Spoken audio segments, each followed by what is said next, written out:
Good day, everyone, and you're welcome to the second session of our class, Working with Diverse People, CHCDIV001. If you're just joining, please try to watch the part 1 of this video. The second video, you're going to be starting from Australia as a multicultural society. In the first video, we said presently Australia is about 26 million, and 1 in 4 Australians have an history or lineage from overseas. So Australia it has a very strong ties when it comes to migration. Most people that migrated to Australia comes from Europe, Asia, Pacific Island, African, and New Zealand. That means when you are working with, or even if you are working in any organization, you'll be working alongside most of these people, or even their descendants that come.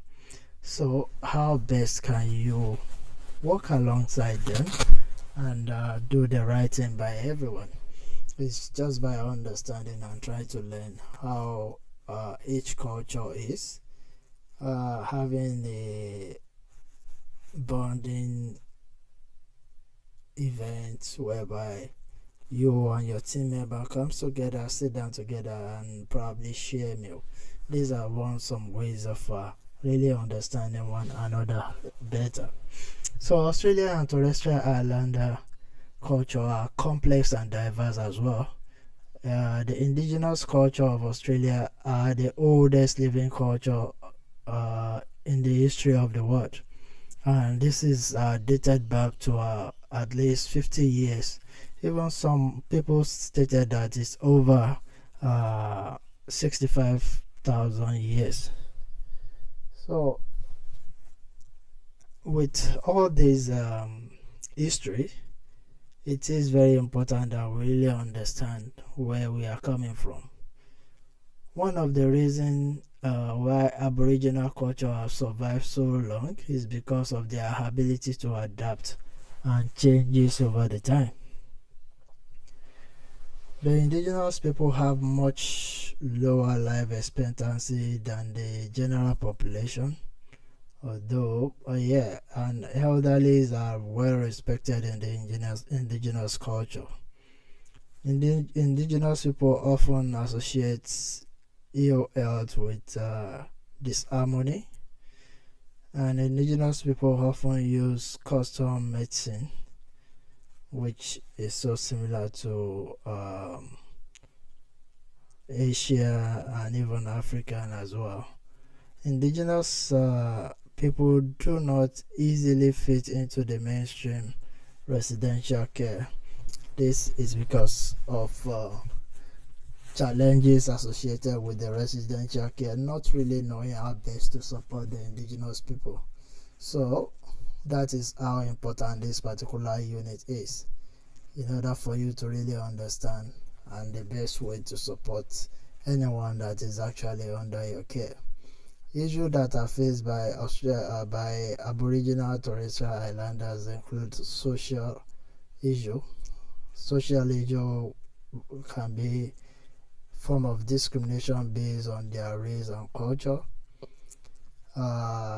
Discrimination based on the physical health problem, impact of the stolen age and removal of their children, as well as incarceration.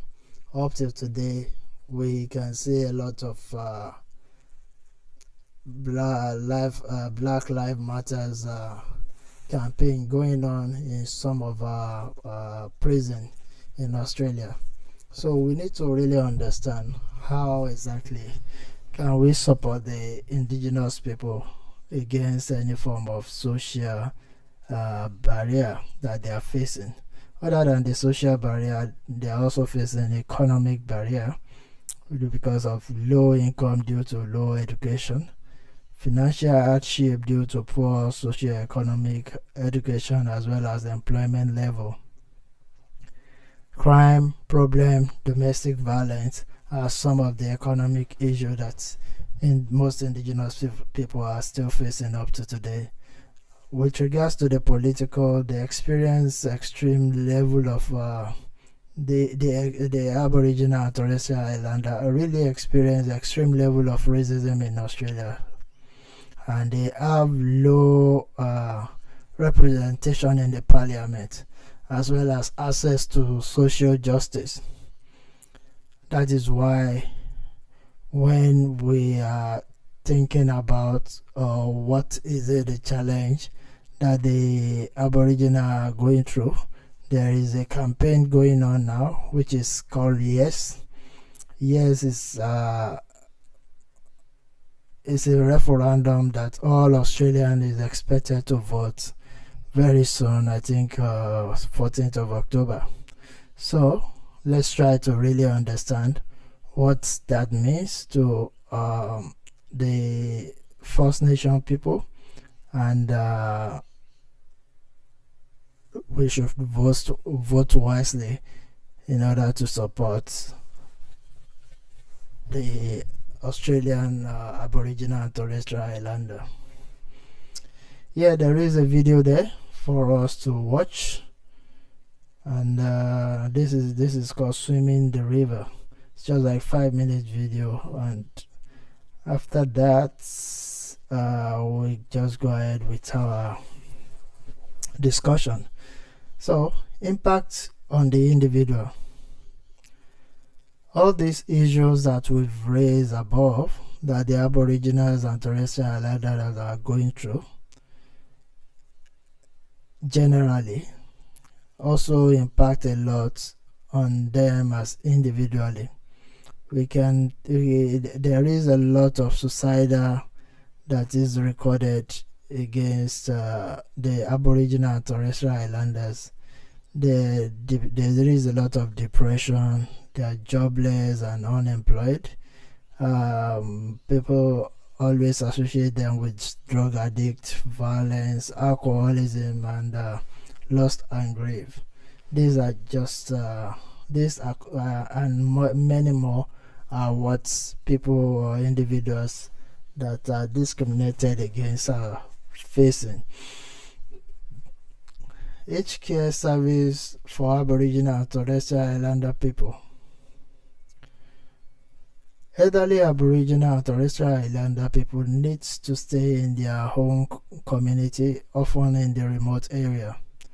The strategies of supporting flexible aged care services attempt to cater for varied needs of the Aboriginal and Torres Strait Islander. At the end of your course, you might be lucky to be working in the regional area. Of course, you will learn more, and of course you will support or you provide more support for people in this region. They really need our support, they really need our help, and we should be there to actually show them that yeah, we understand and we are here to really work alongside them while we are working in that diverse environment. And when it comes to diverse environment, we need to know that there's a legal and ethical consideration that we need to have at the back of our mind as well. Discrimination related to age, disability, racial, or sex should not be accepted or should not be encouraged in any way, because at the end of the day it's caused a lot of damage, and its impacts on individual is just very bad, and it caused a lot of nemesis at the end of the day to the society. The impact of this include isolation and withdrawal, low self-esteem, unemployment, self-harm and suicidal, as well as depression. When you're working in the aged and disability, there is possibility of working alongside people that are having these challenges. How are we going to be supporting them? We need to look inward. We need to think about what are those issues And what is the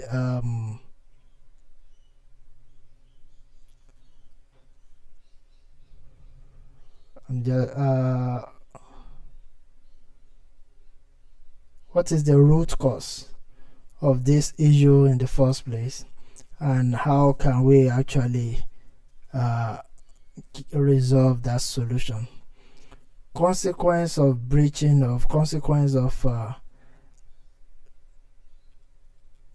behaving or discriminating against people can include verbal warning, dismissal, jail time, penalties, or loss of professional license. As healthcare provider and as person that is working in this industry, it is very, very important that we understand that we shouldn't in any way discriminate against people that we are working with or that we are even supporting. This carry a very huge or very big consequence. So we should not put ourselves in any of this area. Other than the legal, when we are talking of legal and ethical, human rights is a very big deal. Human rights recognize the inherent value of each person, regardless of their background, where they live, what they look like, or what they think, or even what we believe that they are going through. So human rights is based on dignity, equality, mutual respect, regardless of your nationality, your religion, or your belief. While you're working in healthcare, you are expected to always uphold this. You're working with a lot of range of people.